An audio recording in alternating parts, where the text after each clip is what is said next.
To install the power takeoff, first install 2 sections of busway. Then attach a joint cover to the side opposite where the connections will be installed. Install the ground connector into the bridge joint first. The F and T orientation labels indicate the ground connector's placement. Next, insert the A phase connector, followed by the B phase connector, then the neutral connector, and finally the C phase connector. Make sure the connectors are aligned with each other. The joint bolt must be tightened. A standard socket wrench with a minimum 14-inch handle should be used to tighten the joint bolt. When the proper torque is achieved, this bolt head will shear off, allowing the tag to fall to the floor.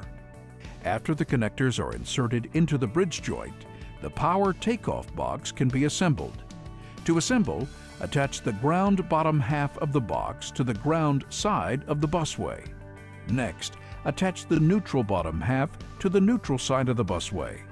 Secure both the neutral and ground bottom halves to the busway with the supplied hardware. Next, install the ground and neutral sides of the box.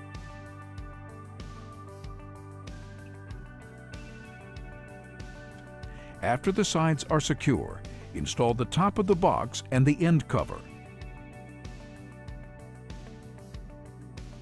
Secure the top and end cover with the supplied hardware. Here, we have removed the top cover to install the bolt-on circuit breaker. Position the bolt-on circuit breaker so that the connector bars match up with the connectors in the power takeoff box. Then, attach the bolt-on circuit breaker bars with the power takeoff connectors with the supplied hardware. Install the top of the box with the supplied hardware. Finally, secure the bolt-on circuit breaker to the busway by tightening the hooks under the lip of the busway.